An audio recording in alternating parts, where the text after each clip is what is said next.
L'actualité à la une ce soir, la Cour des comptes du Burkina Faso dans l'élan de rattraper son retard de contrôle juridictionnel ainsi que le retard de la couverture du champ de contrôle juridictionnel. Un projet existe pour la capacitation de l'institution supérieure de contrôle des finances au Burkina public. Un premier bilan donne des motifs de satisfaction. La Cour veut désormais se positionner en institution de référence comme vous le verrez dans ce journal. Et dans ce journal, l'inquiétude chez les personnes déplacées internes dans le Sourou avec la campagne agricole qui avance à grands pas. Elles ont tout abandonné derrière elles, terres cultivables et élevage. Et sur les sites d'accueil, elles souhaitent bénéficier d'appui pour produire, refusant ainsi d'être permanemment assistées. Mais elles n'ont pas de matériel, d'où ce cri de cœur qu'elles font retentir depuis la ville de Tougan. Vous les entendrez dans cette édition. Et dans cette édition, le ministre en charge de l'éducation nationale engagé dans la prévention de la sexualité précoce et de la gestion des grossesses et mariages d'enfants en milieu scolaire. Un document d'orientation existe et devrait servir de guide pour tous ceux qui interviennent dans le milieu. Que contient ce document en termes d'action? On en parle dans ce 20h. Et dans ce 20h, la suite et la fin de notre feuilleton Une semaine à Bitou, une virée sur le site touristique qui renferme l'histoire de Ouédraogo, l'ancêtre des Mossé. Il s'agit du mausolée des parents de Ouédraogo, Rialé et Yenega, et le site est situé à Zambadga, un village de la commune de Bitou. Bonsoir et ravi de vous retrouver. Satisfait pour le niveau d'exécution du projet d'appui à la Cour des comptes du Burkina Faso. C'est un projet qui devrait permettre à la Cour des comptes de rattraper le retard de contrôle juridictionnel ainsi que le retard de la couverture du champ de contrôle juridictionnel. Au bilan, le projet a permis la diligence dans l'appurement administratif de comptes de l'État, des collectivités territoriales et des EPE. Mais pas seulement, il a aussi rendu possible le rattrapage du retard de la couverture du champ de contrôle juridictionnel sur les 4 cas de faute de gestion dont la Cour est saisie. On fait le point avec Issa Kanana. À quelques mois de la clôture du projet d'appui au renforcement des capacités de la Cour des comptes, l'heure est au bilan pour le comité de suivi. Après 2 années effectives de mise en œuvre, les différents acteurs passent donc ici en revue les acquis du projet. C'est une rencontre pour également arrêter de façon consensuelle le chronogramme des activités restant à mener, non sans envisager des perspectives. Sur le plan juridictionnel, nous avions autour de plus de 1900 comptes qui étaient en attente de jugement. Et à la date d'aujourd'hui, il ne reste qu'à peine 300 comptes qui restent en instant de jugement. Pratiquement tous les comptes de 1963 à 2016 ont été entièrement jugés ou apurés. Donc c'est un grand apport. Et cela nous permet donc d'arriver donc à nos comptes contemporains, comme nous aimons le dire, et par conséquent de faire donc des contrôles beaucoup plus pointueux et surtout de faire un contrôle par rapport à la réglementation actuelle. En matière d'audit, vous avez eu pas mal d'activités que nous avons eu à mettre en œuvre et vous avez aussi l'appui matériel. Le projet d'appui au renforcement des capacités de la Cour des comptes du Burkina Faso a été financé à près de 500 millions de francs CFA par l'Union européenne et l'État burkinabé. L'ambition affichée, faire de la Cour des comptes à l'horizon 2023 une institution de référence en matière de contrôle des finances publiques tournée vers le professionnalisme, l'excellence et la promotion de la bonne gouvernance. Au ministère de l'économie numérique, des postes et de la transformation digitale, c'est également l'heure de bilan pour le programme budgétaire. Bilan satisfaisant à mi-parcours pour l'ensemble des projets actifs, estiment les responsables. Il s'agit des projets Backball national de technologie, de télécommunication plutôt, le projet régional d'infrastructure de communication de l'Afrique de l'Ouest, section Burkina Faso, et du projet d'appui au développement des technologies de l'information et de la communication au Burkina Faso. Le point complet avec Maimouna Traoré. Les participants à cette session du programme budgétaire développement d'infrastructures de communication électronique auront à examiner le niveau de mise en œuvre financier et physique à la date du 30 juin de 3 projets. Il s'agit du projet Backbone national de télécommunications, du projet régional ouest-africain d'infrastructures de communication et du projet d'appui au développement des technologies de l'information et de la communication au Burkina Faso. À l'analyse et selon le responsable du programme, les résultats sont satisfaisants. En moyenne, sur les 3 projets actifs, on peut voir que le niveau de réalisation atteint 63% en termes de réalisation sur le terrain et au niveau de l'exécution budgétaire autour de 30%. Mais cela s'explique parce qu'une fois que les travaux sont réalisés, les paiements sont soumis à procédures qui prennent un peu plus de temps. Autrement dit, en tout cas, on est satisfait donc du niveau de réalisation et c'est dans l'ensemble, pour les 3 projets, près de 11,8 milliards qui ont été effectivement dépensés pour exécuter ces projets-là sur les 6 premiers mois de l'année. Le comité de revue de ce programme budgétaire aura à examiner les recommandations formulées au cours des sessions antérieures, les difficultés rencontrées et à faire des propositions dans le but d'améliorer les performances au cours des 6 prochains mois. Et puis, l'Agence nationale d'appui aux collectivités territoriales élabore à Bobo Dioulasso son plan stratégique pour les 5 ans à venir. Il s'agit pour l'agence de se doter d'un instrument pour améliorer le rendement de l'agence. Moumouni Soubega. Les techniciens de l'ADCT, l'Agence nationale d'appui au développement des collectivités territoriales, en conclave à Bobo Dioulasso. Ils sont à la recherche d'un nouveau plan stratégique qui couvre la période 2022-2026. Dans ce processus d'élaboration du plan, la DCT s'est fait assister par des experts externes. Objectif, aboutir à un document de qualité qui sera la boussole dans l'exécution des grands chantiers de l'institution pour les 4 prochaines années. C'est de pouvoir mesurer le niveau d'atteinte en fait des résultats qui étaient escomptés dans le plan stratégique 2017-2021. Il s'agissait également de mettre à nu les différentes insuffisances lors de la mise en œuvre justement de ce plan stratégique-là pour l'élaboration du nouveau plan. Je suis en accompagnement du plan stratégique à venir. À l'issue de ce plan stratégique, d'un plan de développement institutionnel, c'est-à-dire quel type d'organisation qu'il va falloir mettre en place. Et on parle des structures, on parle des ressources humaines, on parle des procédures, des outils. Et pendant ce temps, les acteurs de la chaîne financière de l'institution font le bilan à mi-parcours de l'exécution du budget de l'agence. Un budget qui se chiffre à environ 6 milliards de francs CFA. En décembre 2020, on avait élaboré notre budget sur la base d'un nouveau référentiel qui a été adopté en 2019. Et en mars 2021, une note circulaire de Minefid venait nous rappeler en tout cas de revoir notre nomenclature budgétaire sur la nomenclature budgétaire de 2008. Donc, il fallait revoir en tout cas ce budget-là pour l'adapter. Toutes les équipes reçoivent la visite du directeur général de l'Agence nationale d'appui aux collectivités territoriales. Bruno Dipama est là pour les féliciter pour le travail abattu. Il les encourage à poursuivre les activités afin de doter de l'ADCT des documents de qualité pour mieux accompagner les collectivités territoriales dans leur quête de développement.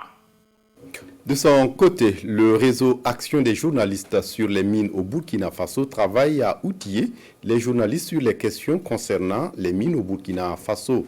Ce 30 juillet, il a achevé une formation à l'intention des membres de l'association sur le fonds minier, notamment de développement local. La rencontre a permis aux journalistes de trouver des réponses à certains de leurs questionnements.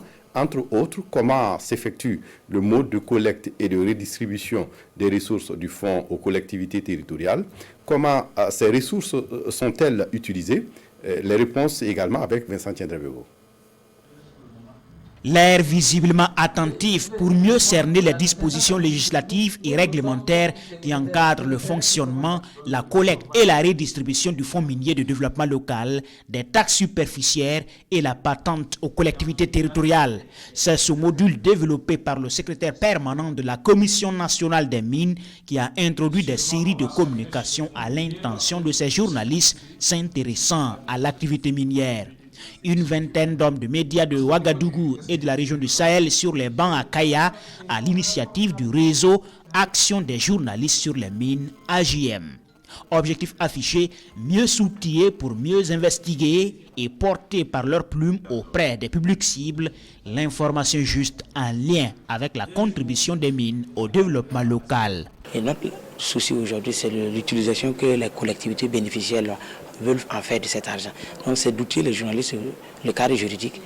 Et les sommes déjà collectées, à quoi doit servir normalement ces revenus collectés-là. Cette session d'amélioration des performances en matière de production journalistique sur les mines est bâtie autour du thème central « Mines et développement local » cadre de la zone d'intervention de Ayamgol et Sakan SA.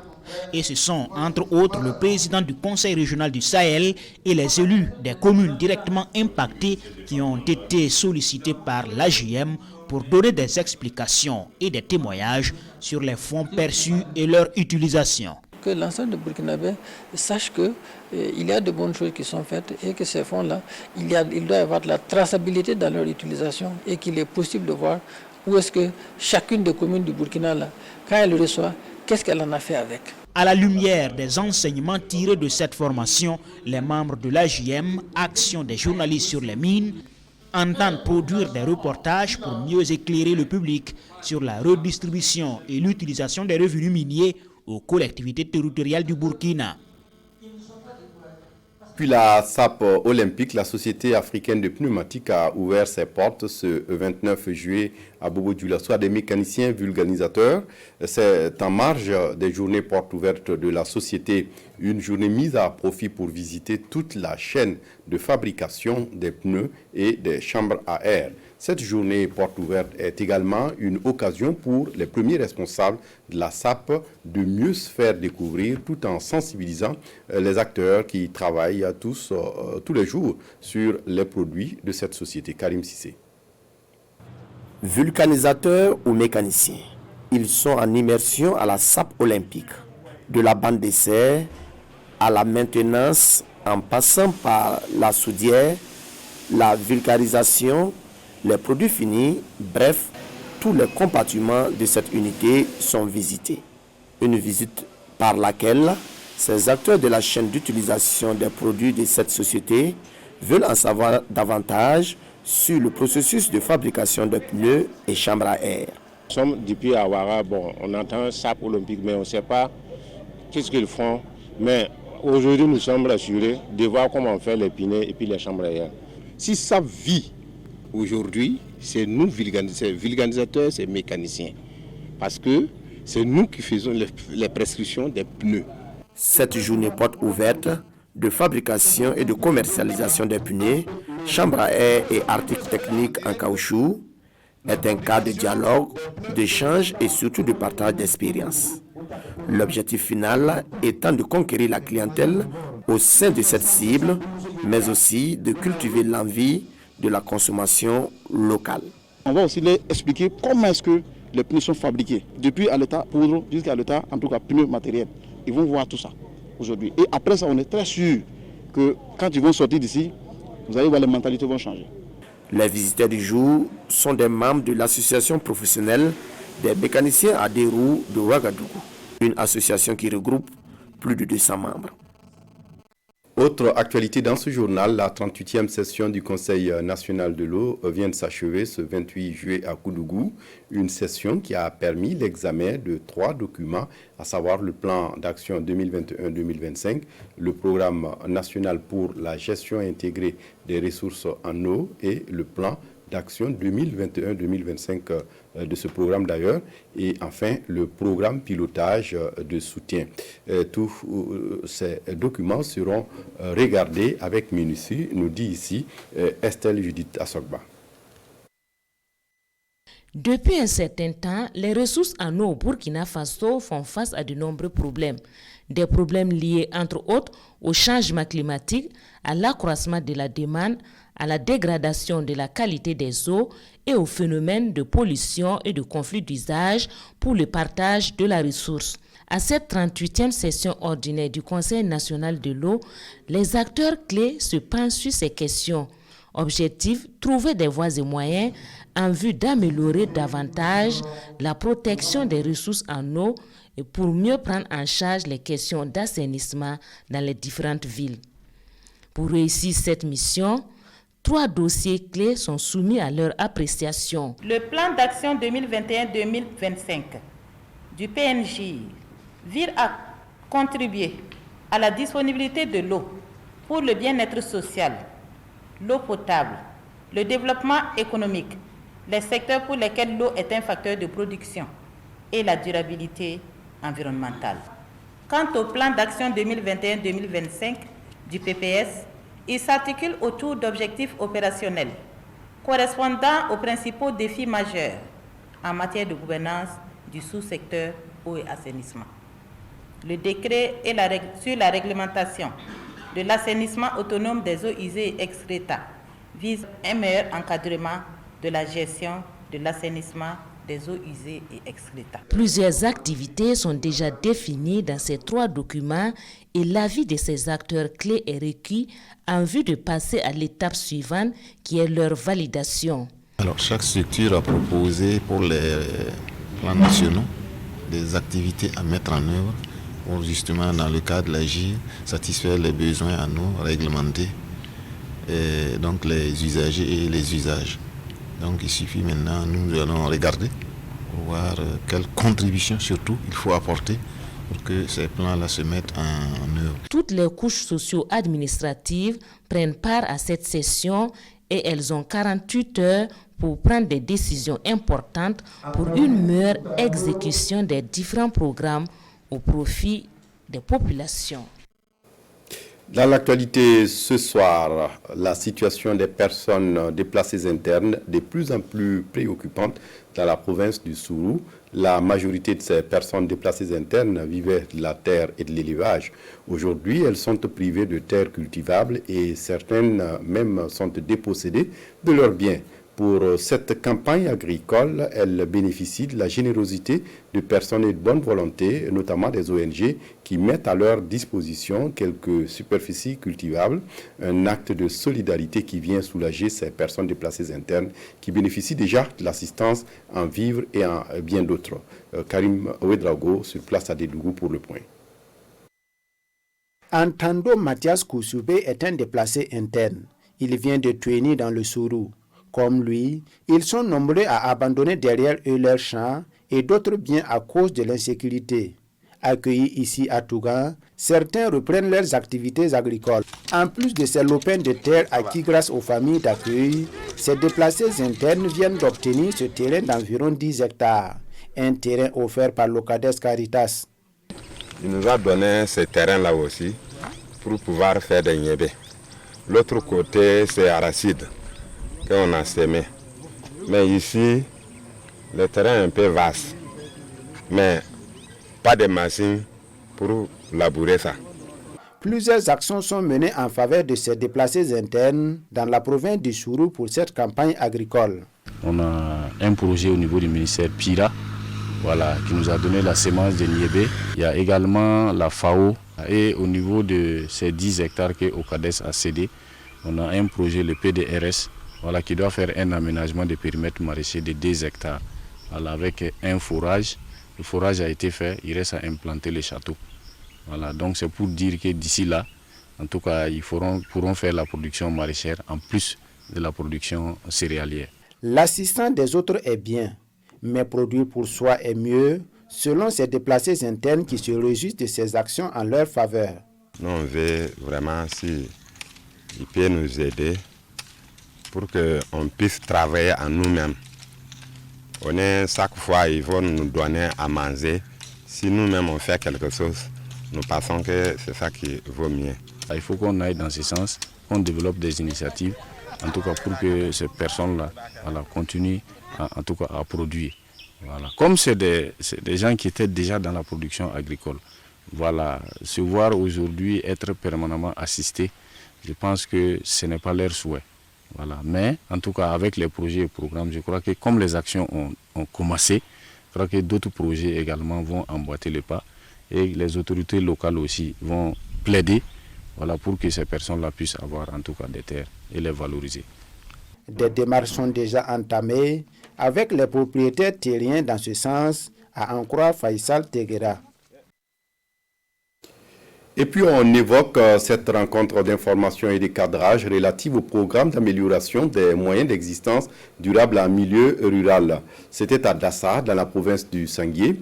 La rencontre a permis donc de fournir des informations justes et utiles aux responsables des organisations paysannes, bénéficiaires et acteurs directs intervenant sur le territoire de la commune de Dassa. Maxime Zongo. Au Burkina, plus de 360 hectares sont touchés par la dégradation persistante des sols, avec pour conséquence la baisse des rendements. Pour inverser la tendance, le gouvernement du Burkina, avec l'appui du PNUD, a lancé en 2020 le programme d'amélioration des moyens d'existence durable en milieu rural PAMED.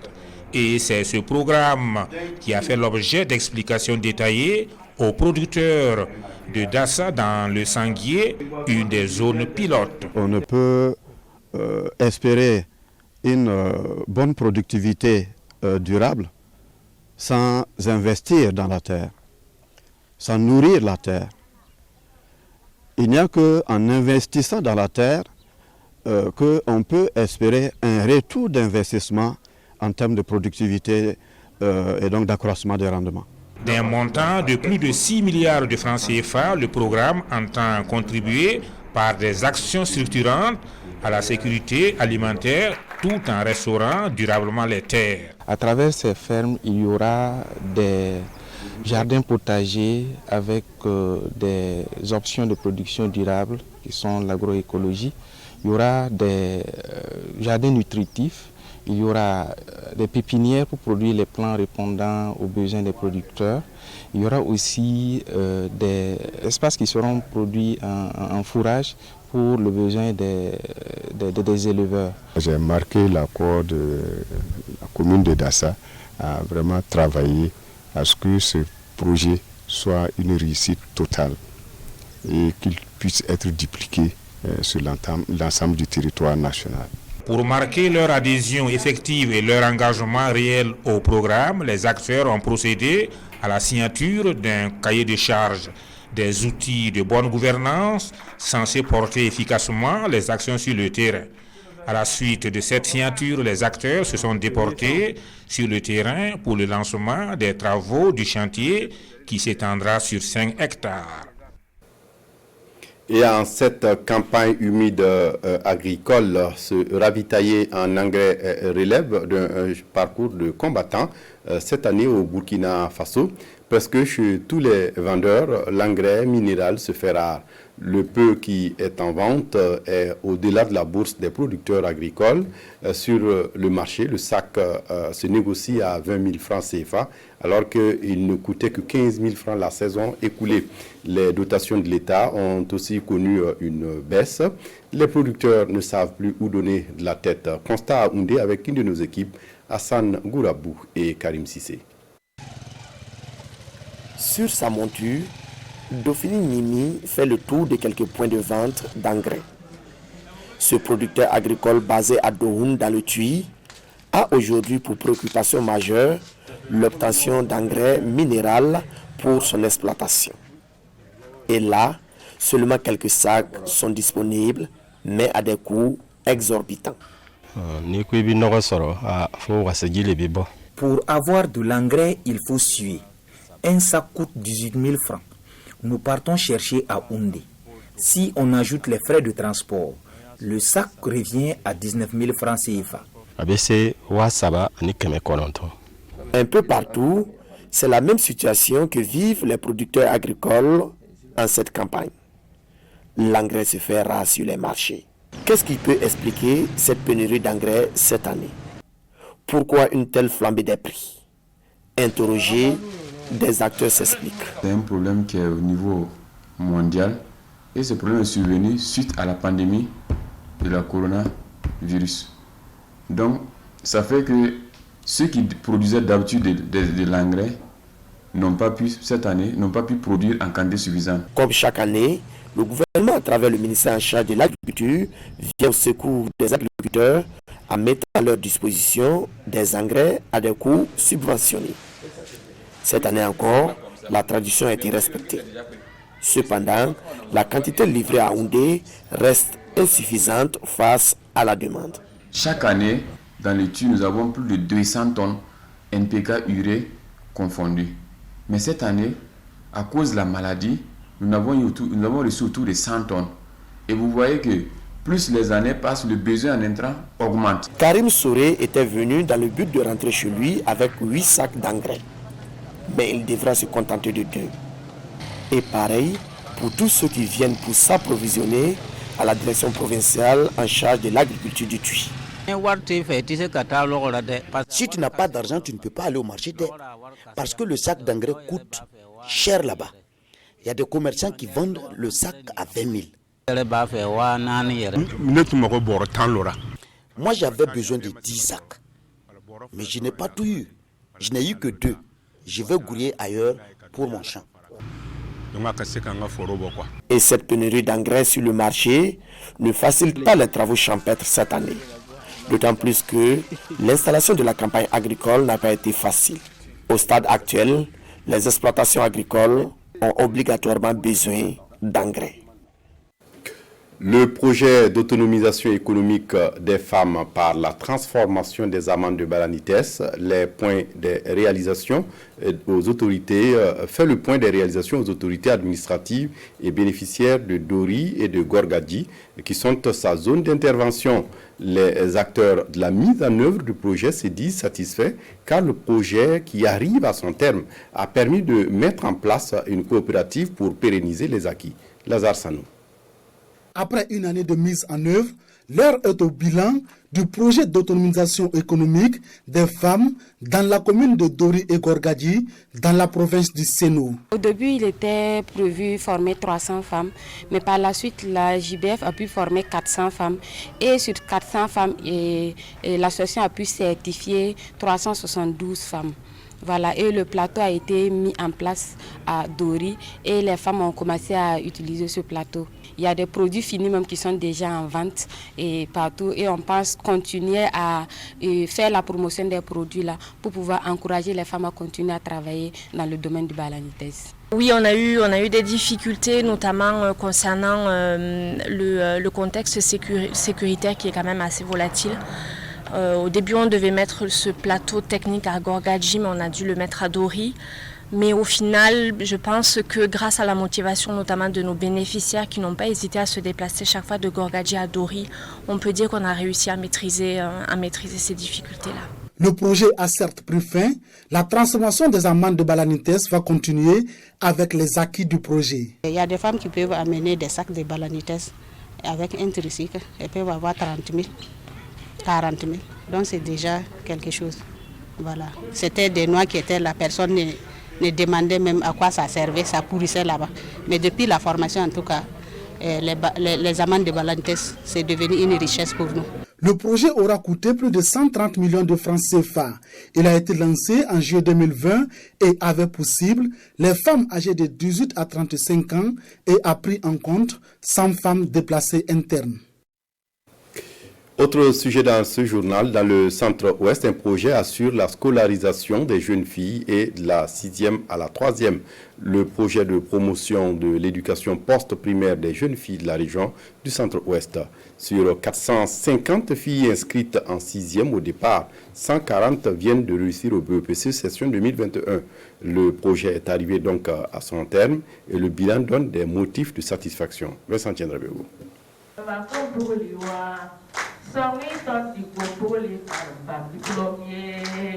L'éducation de la jeune fille chantée en chœur dans une ambiance bon enfant.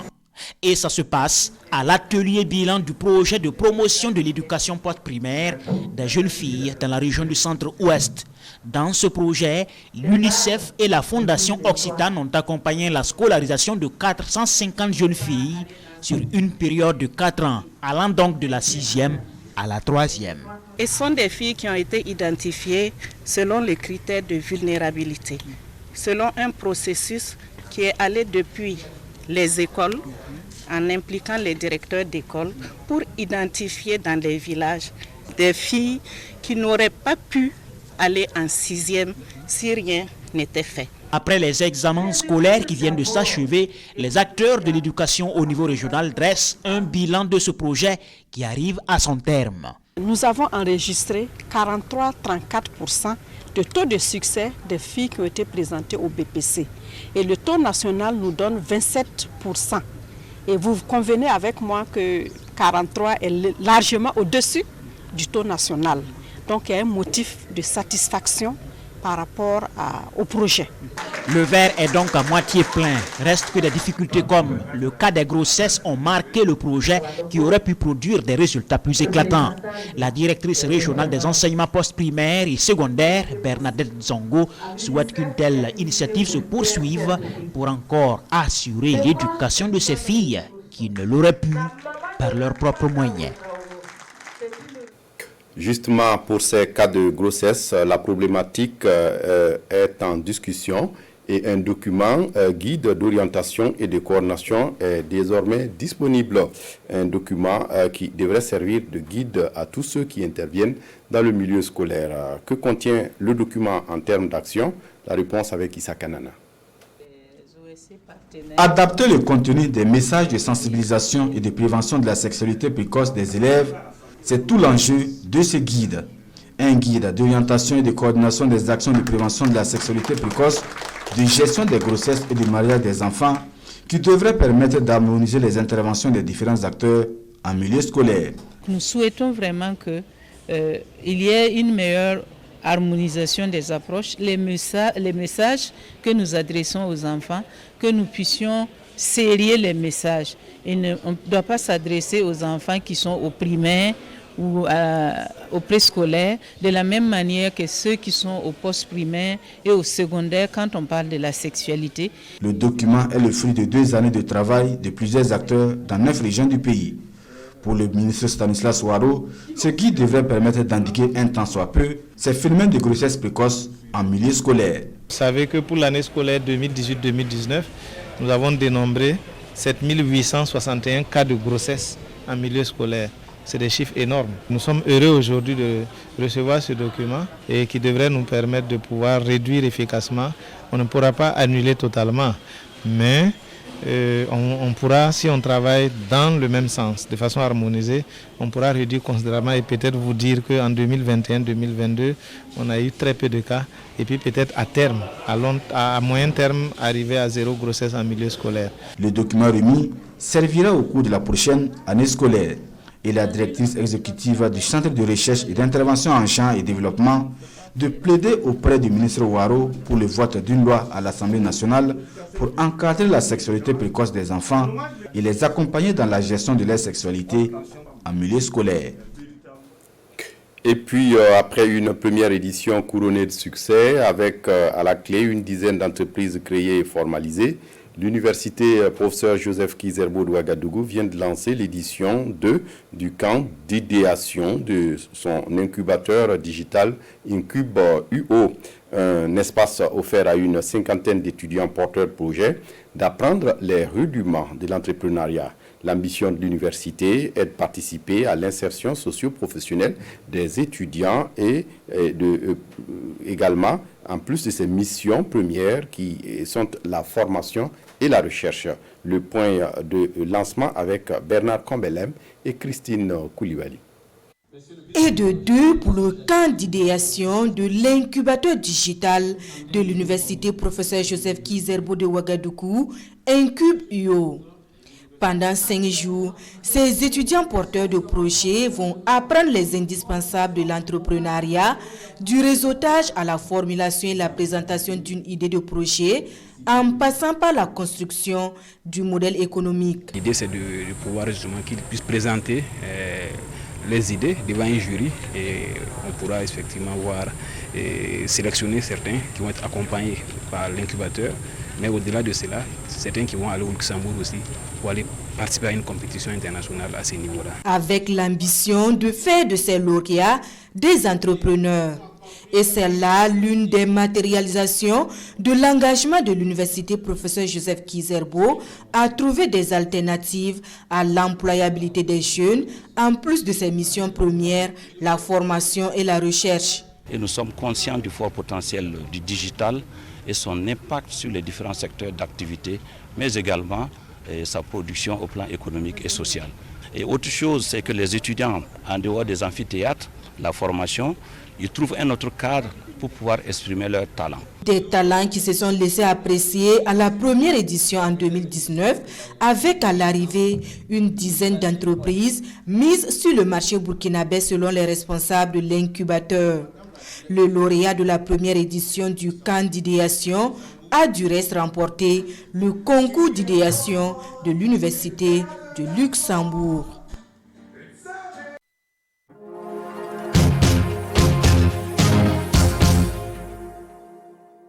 Suite et fin de notre feuilleton Une semaine à Bitou, la région du centre-est est la seule à avoir abrité le tout premier royaume Mouaga. C'est là aussi que l'histoire de la formation de ce royaume est présentée. Les parents de Ouedraogo, ancêtres des Moussé qui ne sont plus à présenter, Rialé et chasseurs Bissa et Yenega, concurrentes venues de Gambaga, sont restés à Zambadega, une localité de la commune de Bitou. Témoignage dans ce reportage de Souleymane Sanou et Sekou Zongo. Voici le lieu où la princesse Yenenga et le chasseur Rialé se seraient rencontrés vers les années 1100 pour engendrer leur fils Ouedraogo, l'ancêtre des Moussé. Selon d'autres sources, ce site aujourd'hui appelé Zambadega est plutôt le lieu où seraient enterrés Rialé et Yenenga.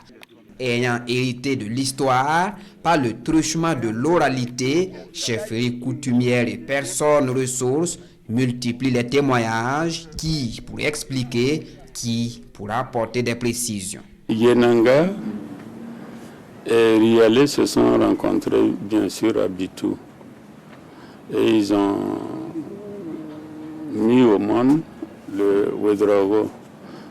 Par la suite, ils l'ont amené à Gambara, chez son grand-père.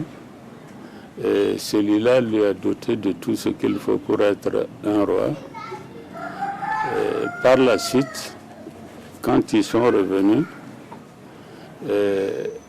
Ouedraogo, bien sûr, a continué sur Tankorgo pour fonder son royaume. Le tout premier royaume Mouaga de Tenkodgo étant ainsi créé, Rialé et Yenenga seraient restés sur ce lieu, Zambadega en langue Bissa, où qui s'approchera pour voir en français, raconte l'actuel chef coutumier dont la compétence administrative couvre la zone.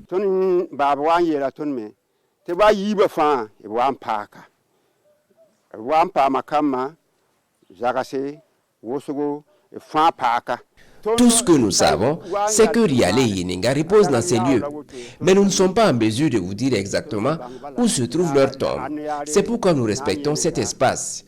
Il y a des tombes partout et il est interdit toute exploitation à des fins personnelles. Pas de précision exacte sur l'emplacement des tombes de Rialé et Yenenga à Zambadega, mais selon les témoins, les événements surnaturels sur ce site sont des preuves irréfutables d'une présence mystique.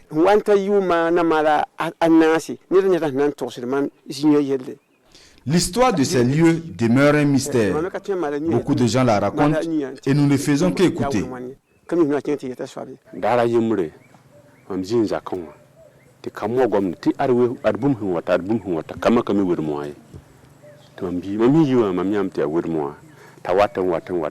Ce terrain est vraiment mystérieux. Je le confirme parce que moi-même j'ai été témoin d'une scène extraordinaire. Un jour, alors que j'étais en compagnie de quelques enfants du village, nous avons vu un cheval traîner dans les parages. L'animal a ensuite disparu, on ne sait comment. Et ses traces n'étaient plus visibles.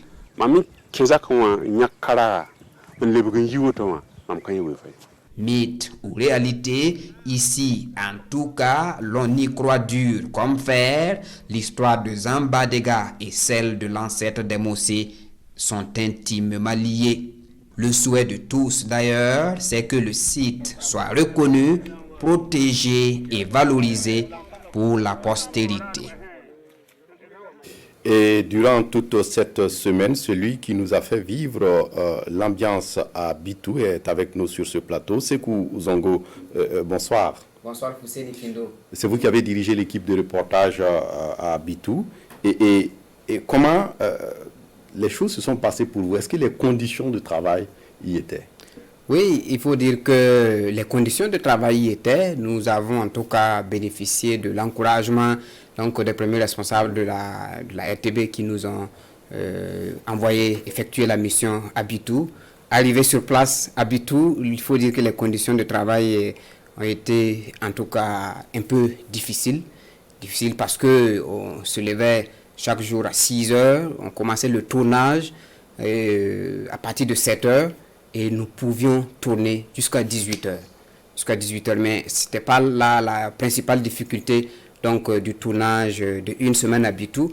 La principale difficulté, c'était la non-disponibilité ou sinon la non-collaboration des personnes de ressources. Et sur ce point, c'est une occasion pour nous, en tout cas, de demander une fois de plus la collaboration des populations sur place, parce que une semaine à, c'est une rubrique qui a été créée, pensée et créée par les premiers responsables. Donc, mais vous êtes allé en saison pluvieuse, c'est la campagne agricole. Est-ce que les gens ne sont pas dans les travaux champêtres? Oui, mais pas à Bitouville. Pas à Bitouville. À Bitouville, c'est une ville, en tout cas une ville commerçante. Donc, il y avait quand même de quoi, en tout cas, pouvoir s'exprimer. Et notre difficulté, en tout cas, ça a été à ce niveau, la collaboration des populations, la collaboration de certains responsables qui n'a pas été vraiment au beau fixe. Et en plus de ça, vous l'avez dit, la saison des pluies qui n'a pas totalement arrangé parce qu'on ne peut pas tourner quand il pleut. Et à un moment donné, nous étions obligés, donc coincés par le temps, d'aller vite et bien.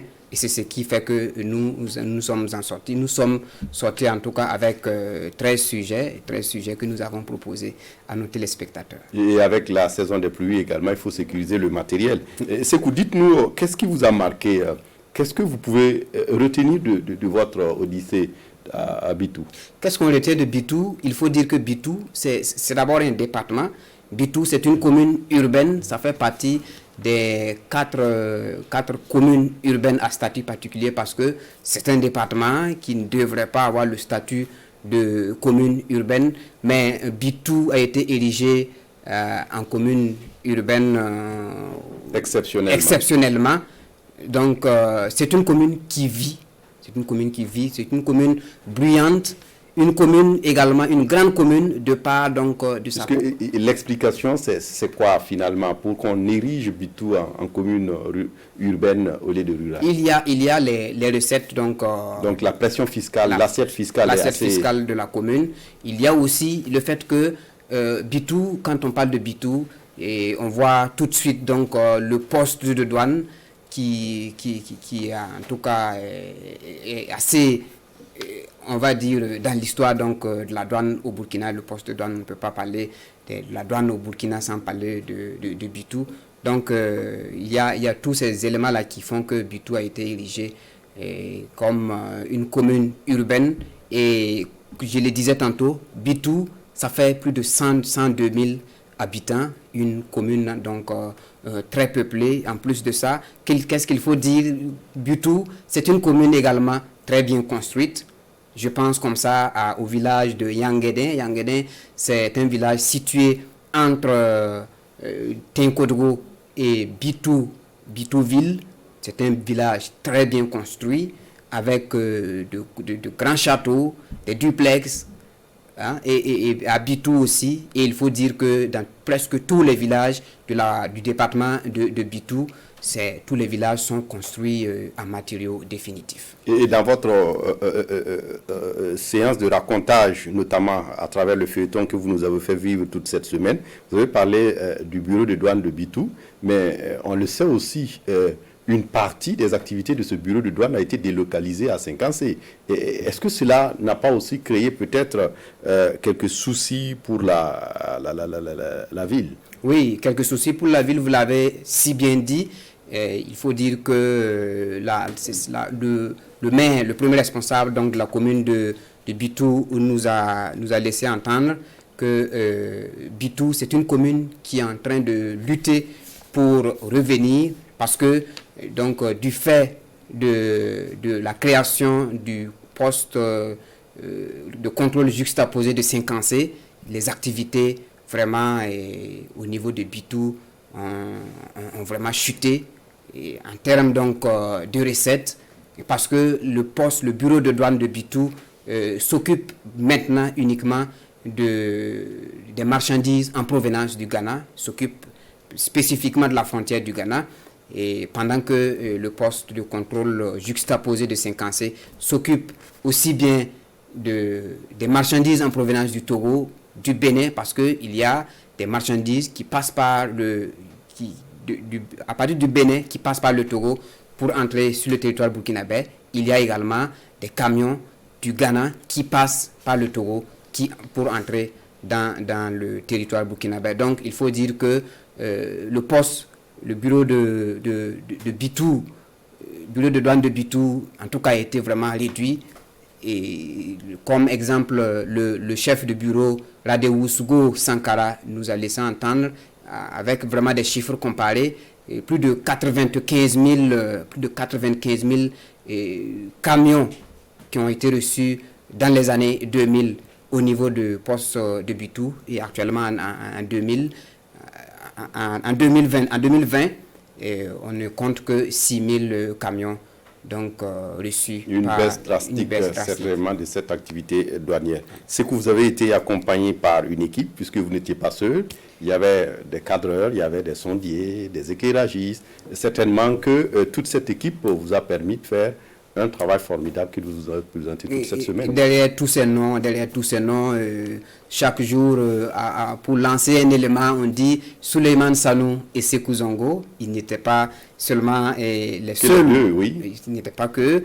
Il y avait Souleymane Sanou, qui était le cadreur, Ahmed Toué, qui était donc notre monteur, Souleymane Ouedraogo, qui était le sondier, et Bourema Ouedraogo, notre chauffeur, celui qui nous a conduit un peu partout, à Bitou, mais j'en oublie, parce que en réalité, on a omis de parler de Zekézé, qui est un site où la production du manioc et de bananes est vraiment impressionnante.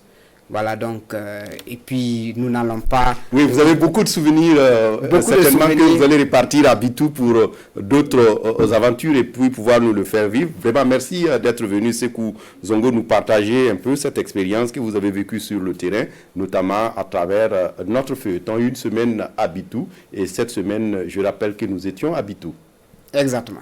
Merci à vous. Vous restez avec nous pour la fin du journal. Et pour la fin du journal, c'est l'une des dispositions prises en mars 2020 pour faire barrage à la maladie à coronavirus. Près d'un an après, la fermeture des frontières terrestres reste de mise dans la sous-région. Une mesure qui porte un coup à l'activité économique. Et ce ne sont pas les transporteurs routiers qui fréquentent l'axe Burkina Faso-Côte d'Ivoire qui diront le contraire. Pour beaucoup, la situation est insoutenable. Certains ne savent plus à quel sein se vouer. Constat dans certaines gares avec Nongba Kouda et Bienvenue Tamsa. Des bus à l'arrêt, des transporteurs qui se tournent les pouces, l'activité tourne au ralenti dans cette gare routière de Tampoui depuis la fermeture des frontières terrestres en mars 2020.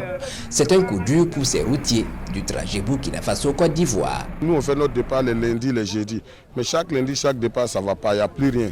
Les frontières sont fermées, les gens sont dispersés, donc on ne fait rien, on est assis comme ça, on ne fait que chômer maintenant. Aujourd'hui tout le monde subit à la gare. Voilà, les apprentis ne peuvent plus travailler, les chauffeurs c'est compliqué, tout le monde est père de famille, bientôt c'est la rentrée scolaire, les gens n'ont pas les moyens.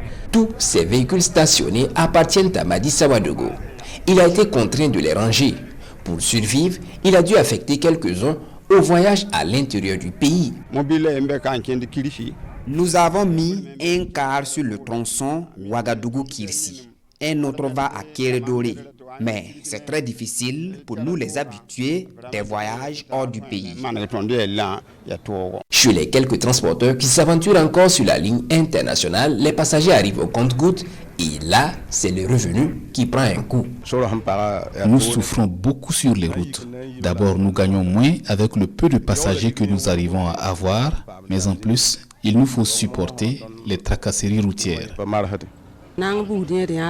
Nous les voyageurs rencontrons beaucoup de difficultés en route. À cause des raquettes, vous arrivez toujours à destination sans un sou, quelle que soit votre fortune.